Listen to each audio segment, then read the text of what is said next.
कहानी की शुरुआत एक भयानक तूफान से जूझते हुए प्लेन से होती है, जहां हमारा मेन कैरेक्टर जिसका नाम चक था, वह शांति से बैठकर टॉयलेट कर रहा था कि तभी अचानक प्लेन का प्रेशर घटने लगा, जिससे टॉयलेट का दरवाजा खुल गया और कार्गो में आग लगकर एक खतरनाक विस्फोट हो गया। पायलट ने चक को सीट पर बिठाया क्योंकि समुद्र में इमरजेंसी लैंडिंग करनी थी। पायलट ने लाइफ राफ्ट देकर बेल्ट बांधने को कहा। प्लेन तेजी से नीचे गिरने लगा। अब प्लेन समुद्र से लगभग 3000 मीटर दूर था। तभी चक को पता चला कि उसकी गर्लफ्रेंड की दी हुई पॉकेट वॉच गिर गई है। पायलट ने लाइफ जैकेट पहनने को कहा, पर वह दाईं ओर थी। पॉकेट वॉच की वजह से जैक ने अपनी सीट बेल्ट खोल दी और लड़खड़ाते हुए उसे उठाने चला गया। लेकिन वॉच उठाते ही जैसे ही वह जैकेट लेने की कोशिश करने लगा, तभी प्लेन का एंगल बदलने के कारण वह हिल भी नहीं पाया। पायलट ने देखा कि वह अपनी सीट पर नहीं था, इसलिए उसने अपनी सेफ्टी बेल्ट खोल दी।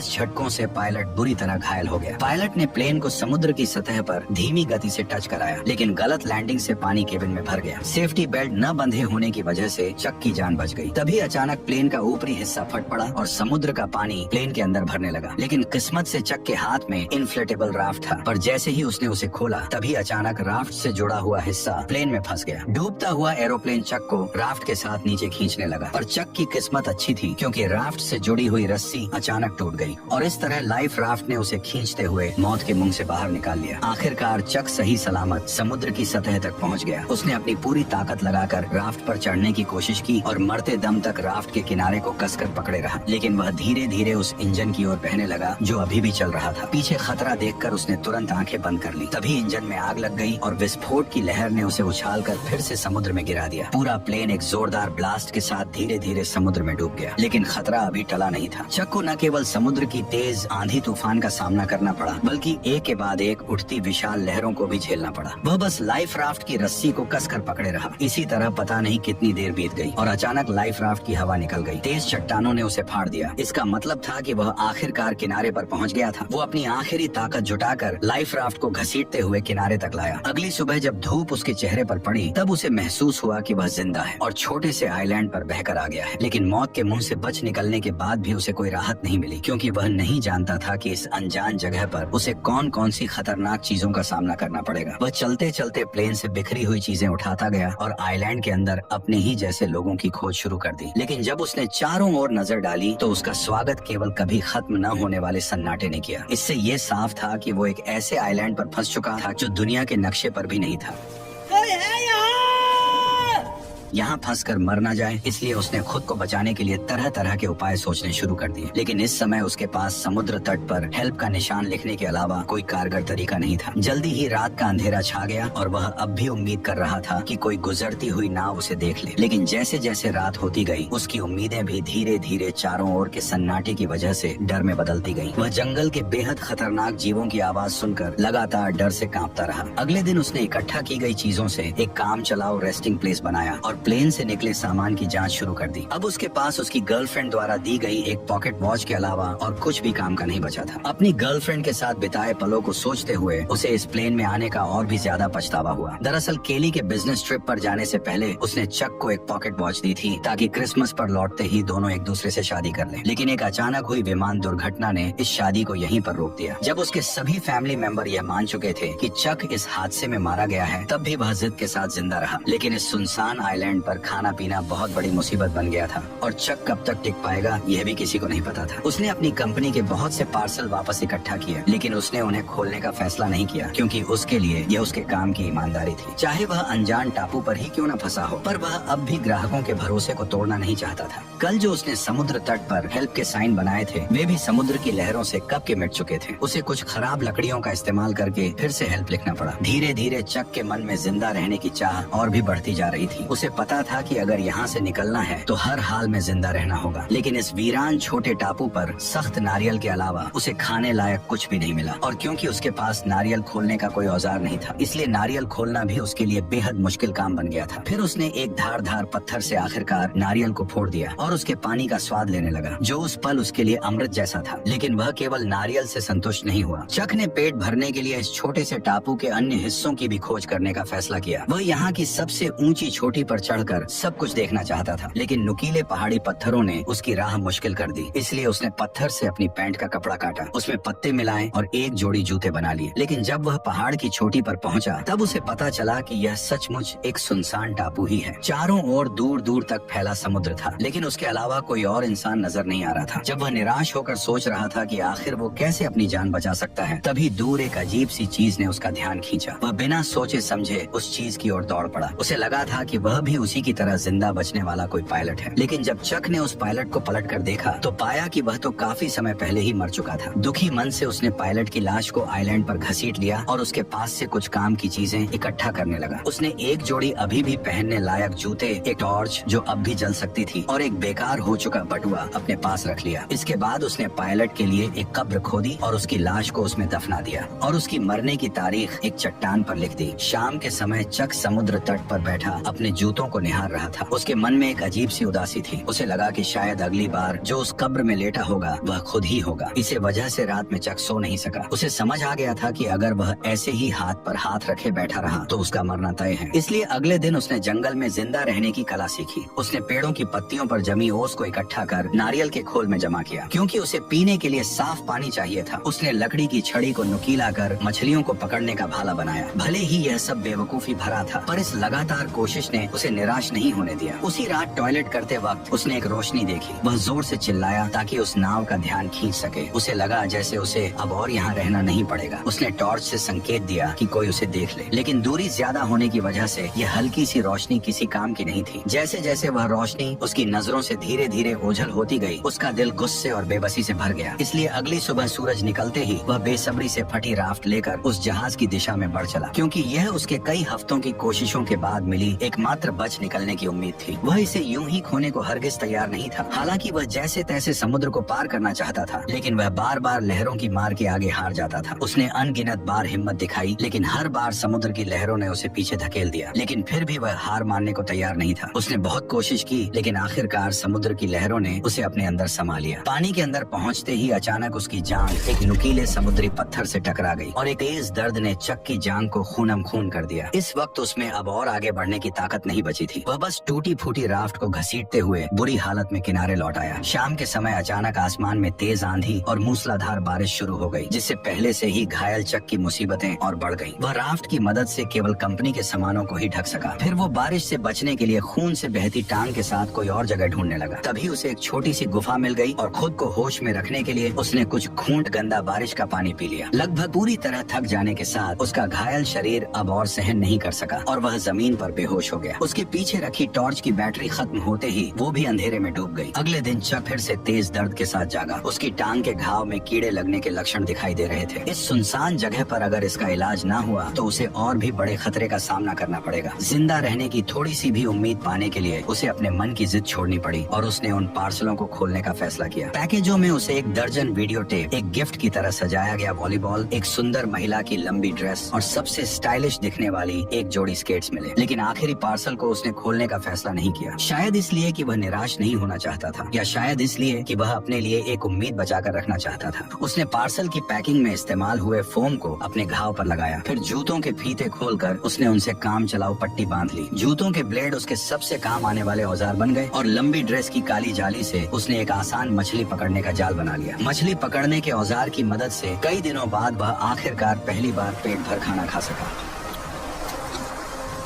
कच्चा खाना निगलना मुश्किल ना हो, इसके लिए चक ने लकड़ी रगड़कर आग जलाने का फैसला किया। लेकिन भले ही उसने सुबह से लेकर शाम तक और फिर शाम से लेकर अगली सुबह तक लगातार कोशिश की, पर फिर भी उसके मन में जो छोटी सी चिंगारी थी वह उसकी उम्मीद के मुताबिक आग नहीं बन सकी। जब उसके दोनों हाथ रगड़ते रगड़ते छिल गए तब उनसे ताजा खून बहने लगा, जिससे चक का गुस्सा फुट पड़ा।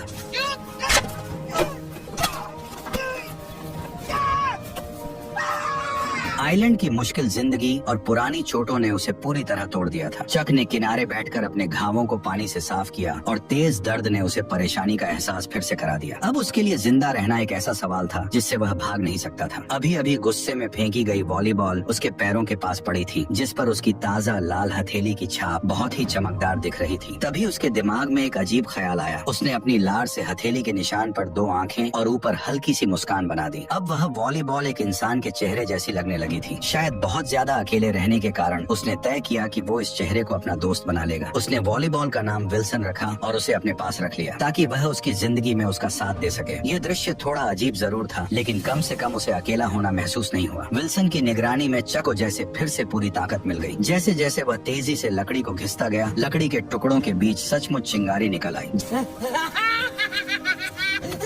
जलती आग को देखकर चक बहुत खुश हो गया, जैसे उसने कोई बड़ी जंग जीत ली हो। यह आग उसके लिए खाना पकाने की अच्छी स्कीम होने के साथ अपने यहाँ होने का सिग्नल भेजने की भी अच्छी जुगाड़ थी। रात में वह खाते हुए विल्सन से अपनी हालत पर बात करता है। उसकी कैलकुलेशन के हिसाब से वह अब लगभग 4000 मील से भी अधिक दूर निकल आया था। यानी अगर वह चाहे कि कोई उसे ढूंढ ले तो उसके मिलने की संभावना लगभग नामुमकिन थी। लेकिन अब चक के पास कोई रास्ता नहीं था। वह बस खुद को मजबूत कर जिंदा रहने की कोशिश करता रहा। कच्चा खाना खाने और गंदगी से उसके खराब दांत सूजकर इन्फेक्टेड हो गए। आखिरकार असहनीय दर्द के कारण उसने ठान लिया कि वह अपने दांत को निकाल देगा। उसने एक हाथ में स्केट वाली छुरी दांत पर टिकाई और दूसरे हाथ में पत्थर लिया। उसने सोचा कि लंबे दर्द से बेहतर है एक बार का दर्द। फिर उसने जोर से वार कर दिया। जंगल में जिंदा रहने में एक्सपर्ट होने के बाद भी उसकी आंखों में अब वह चमक नहीं रही थी। 4 सालों के अंदर चक अब एक जंगली आदमी बन गया था। हालांकि मछली पकड़ने में माहिर होने से उसे मांस की कमी नहीं थी, लेकिन उसकी आंखों में पहले जैसी जीने की गुंजाइश गायब हो चुकी थी। अब वह बच निकलने की कोई उम्मीद नहीं रखता था और हर दिन का जिंदा रहना बस उसकी अकेलेपन का एक और दिन था। पर कुछ समय बाद उसे चट्टान के किनारे से एक टिन का टुकड़ा मिला और वो उसे समुद्र तट पर ले आया। लेकिन जैसे ही समुद्री हवा ने उस टिन के टुकड़े को गिरा दिया, तभी अचानक उसके दिमाग एक आइडिया में आया। अगर वह इसका इस्तेमाल समुद्र की लहरों को चीरने के लिए कर सके तो शायद सच में उसके पास इस जगह से निकलने का मौका हो सकता है। यह आइडिया आते ही उसने एक पल और इंतजार नहीं किया। उसे इस सुनसान टापू पर से जल्द निकलना था। चक तुरंत हरकत में आ गया। सबसे पहले उसे एक नाव बनानी थी। उसने बहुत सारी टहनियां इकट्ठा की और उन्हें एक साथ रखा। फिर जंगली रस्सियों का इस्तेमाल किया और सबको एक साथ बांध दिया। यहाँ तक कि बेकार वीडियो टेप को भी रस्सी बना लिया। अब चक की मेंटल स्टेट बिगड़ने लगी थी। उसे लगने लगा कि विल्सन उसे देख रहा है और उसे जाने नहीं देना चाहता। इसी वजह से उस रात वह विल्सन से झगड़ पड़ा। मैं अपनी पूरी जिंदगी तुमसे बात नहीं कर सकता। सुना तुमने 2 टके के वॉलीबॉल। फिर उसने गुस्से में अपने 4 साल पुराने दोस्त को एक लात मारकर दूर फेंक दिया। लेकिन जब वह कुछ देर बाद शांत हुआ तो उसे अपने दोस्त विल्सन के लिए गहरा पछतावा हुआ। इसलिए वह रात के अंधेरे में विल्सन को ढूंढने निकल पड़ा और प्यार से उसके चेहरे पर फिर से रंग लगा दिया। हर दिन इसी तरह बीतता गया और चक की लकड़ी की नाव भी बनकर तैयार हो गई। उसने जाने के लिए सारी चीजें तैयार कर ली थी। अब बस सही दिशा की हवा का इंतजार था ताकि वह अपनी नाव को समुद्र में उतार सके। उसने अपने यहाँ फंसे होने का साइन भी छोड़ दिया था। उसने 10,500 से भी ज्यादा दिनों तक इस बेरहम टापू पर फंसे रहने का वर्ल्ड रिकॉर्ड बना दिया था। जब वह आखिरी अक्षर उकेर रहा था तभी अचानक हवा उस दिशा में चलने लगी जहाँ चक चाहता था। उसने एक्साइटेड होकर नाव को समुद्र की ओर धकेल दिया और फिर अपने पुराने दोस्त विल्सन के साथ जिंदगी खोजने की ओर निकल पड़ा। समुद्र की लहरें अब भी वैसी ही थी, लेकिन वे उसे घर लौटने से रोक नहीं सकी। झील की लहरों की तरह समुद्र की हर एक लहर लगभग उसे डुबो ही देती थी, लेकिन वो अपनी कोशिशों से लहर को चीरता चला गया। हर बार जब वह मौत के मुंह से बच निकलता तो उसके भीतर से बाहर निकलने की खुशी और भी बढ़ जाती। जब चक ने पीछे मुड़कर उस छोटे से टापू को देखा जिसने उसे 4 साल तक कैद रखा था, तब उस पल में चक के दिल में एक अजीब सी फीलिंग थी। अगर उसने इस कठिनाई का सामना करने की जिद न की होती तो शायद आज भी वह अकेलेपन से भरी जिंदगी जी रहा होता। हालांकि उसकी जंग अभी बस शुरू ही हुई थी। उसे पता नहीं था कि आगे जो खतरे उसका इंतजार कर रहे हैं वे उसके लिए सबसे घातक चुनौती साबित होंगे। ठीक उसी वक्त जब उसे लगा कि वह इसी तरह बहते बहते इंसानों की बस्ती तक पहुंच जाएगा, तभी एक और भीषण तूफान ने उसे झकझोर दिया। उस रात तेज बारिश में आंखें खोलना नामुमकिन था। वह नाव को पकड़े लहरों के बीच लाचार पड़ा रहा और हमलों को सहता रहा। यह उसके लिए सबसे कठिन रात थी। वह बेबस था और सब कुछ भगवान पर छोड़ चुका था। अच्छी बात यह रही कि चक किस्मत वाला था। उस रात की भीषण आंधी तूफान भी उसे अपने साथ नहीं ले जा सकी, लेकिन उसकी नाव को भारी नुकसान पहुंचा था। और सबसे अहम बात यह थी कि उसका पुराना दोस्त भी रस्सी ढीली हो जाने के कारण नाव से अलग हो चुका था। जब उसे इसका एहसास हुआ तब तक विल्सन समुद्र की लहरों के साथ बहुत दूर बह चुका था। वह उसका इकलौता साथी था जिससे वह दिल की बातें करता था। भले ही वह सिर्फ एक वॉलीबॉल था, लेकिन वही उसका एकमात्र सहारा था। वह सब कुछ भूलकर समुद्र में कूद पड़ा और उसे बचाने की कोशिश करने लगा, लेकिन दूरी बहुत ज्यादा थी और गहरा समुद्र उसे बार बार डरा रहा था। एक तरफ उसकी जान बचाने वाली नाव थी और दूसरी तरफ उसका 4 साल का सहारा विल्सन। लेकिन अब उसके पास कोई और चारा नहीं था। वह बस अपनी आंखों के सामने अपने पुराने दोस्त को दूर जाते हुए देखता रहा। मुझे माफ कर देना। इस तरह उसने अपना इकलौता दोस्त खो दिया और एक बार फिर अकेलापन और बेबसी ने उसे पूरी तरह घेर लिया। लगभग पूरी तरह से टूट चुकी लकड़ी की नाव को देखते हुए और चारों ओर फैले समुद्र को निहारते हुए इस पल चक को बहुत अच्छी तरह समझ आ गया कि वह अब कभी भी अपने घर वापस नहीं जा सकेगा। जिस वजह से जो उसके भीतर जीने की इच्छा अभी अभी जगी थी वह पूरी तरह टूट गई। आखिरकार उसने नाव का चप्पू भी फेंक दिया और तय कर लिया कि अब वह बस चुपचाप इंतजार करेगा कि समुद्र जल्द से जल्द उसे निगल जाए। ठीक उसी समय जब चक ने मौत का सामना करने के लिए खुद को तैयार किया, तभी एक ऐसी सीटी की आवाज गूंज उठी जिसे उसने सिर्फ अपने सपनों में ही सुना था। वह उम्मीद खोए हुए अपनी आखिरी ताकत जुटाकर मुड़ा और देखा कि एक विशाल मालवाहक जहाज उसके सामने तैर रहा था। तभी जहाज में मौजूद सभी लोगों ने चक को भी देख लिया और इस तरह कई सालों की कठिनाइयों के बाद चक आखिरकार फिर से प्लेन में बैठकर अपने घर लौट आया। उसकी सही सलामत जिंदा लौट आने की कहानी ने उसे पूरे शहर में मशहूर कर दिया। लेकिन चक को इन सब बातों से कोई फर्क नहीं पड़ता था। वह बस अपनी गर्लफ्रेंड से मिलना चाहता था जिसे उसने 4 साल से नहीं देखा था। लेकिन जब उसकी गर्लफ्रेंड की बजाय एक आदमी दरवाजा खोलकर सामने आया तो वह हैरान रह गया। उस आदमी ने चक से कहा, मैं केली का हस्बैंड हूँ, जेरी लवेट।